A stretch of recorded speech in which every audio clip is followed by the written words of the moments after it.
We're serious people because we have to be. Um,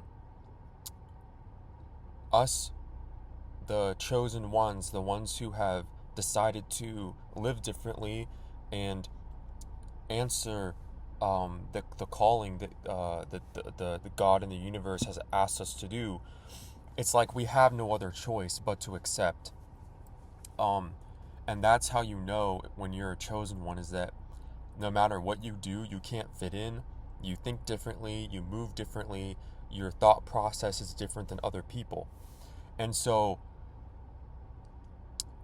we are very serious because we have to be. We can't necessarily, if we are our full vibrant selves, people don't like that. So they try and they will try and shut you down. They'll try and, misery loves company, okay? So we have to tone it way down in order to blend in with these frequencies that the frequencies that aren't that other people are operating on, and these frequencies that they're operating on are very low. They're not high at all. And so as we move through our life in a very mellow, calm demeanor, I like to use the word serious, but you know take it as it resonates with you, or how you want to interpret it.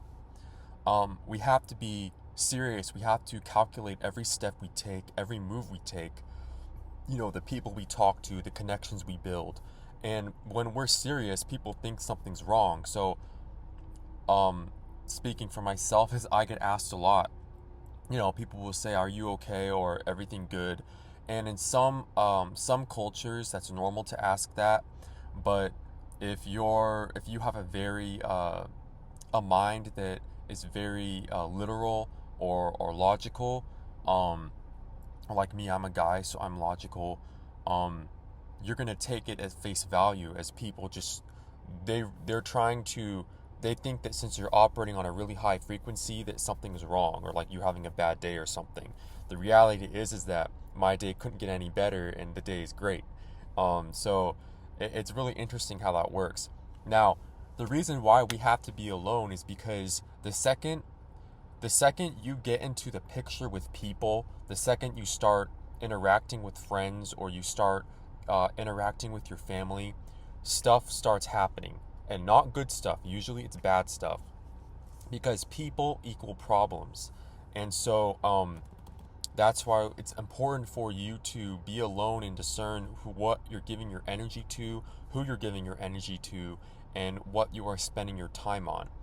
Um, like I've said before, or like I just said, from my experience at least, the more people I interact with, the more problems I have, the more mental distress that I get, the more problems occur. All of a sudden I don't, my body starts acting up. Is a sign where your body's telling you like something's not right, and it's very important to like listen to your intuition, listen to your gut, right? Listen to your body when those things happen. And so it got to a point where I figured out that, what, people aren't really gonna they're never gonna operate on my frequency. They're never going to um, accept, where I'm at, and they're gonna perceive me as a threat, or as a. If they don't perceive me as a threat, they're just gonna be afraid, because people are afraid of what they don't understand. And I don't. My goal is not to be understood. I gave that up a long time ago. Maybe it's the same thing for you as well. Maybe you come to the conclusion, you've come to terms that people are never going to accept you. They're never going to understand you the way that you wish they would. And I guess that's part of life for people like us. Um, but the reality is that people are afraid of what they don't understand. People dislike the differences that they see in you.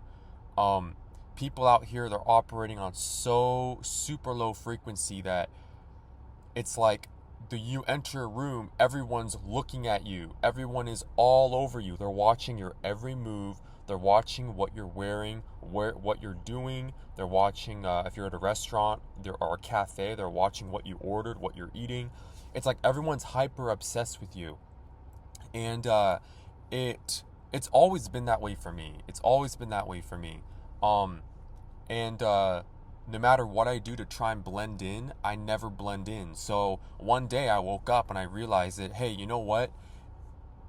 I'm getting this calling. It's better to just live as myself, complete and total acceptance of who I am and what that's gonna bring. You know, the reactions from people, the questions. The uncomfortable moments.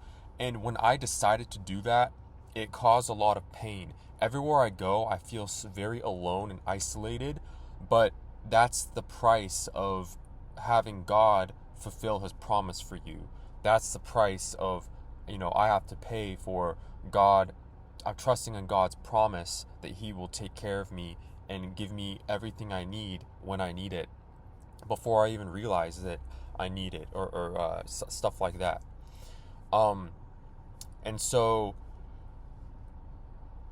in a sense, being yourself, that's why being yourself hurts so much in this day and age. Everyone is trying to be fake. Everyone's putting on this show because they know that the second they become authentically themselves, it's going to hurt. They're going to be alone. They're going to get rejected. People are going to despise them. They're going to lose friends. They're going to lose approval. They're going to lose family members' approval, and what have you.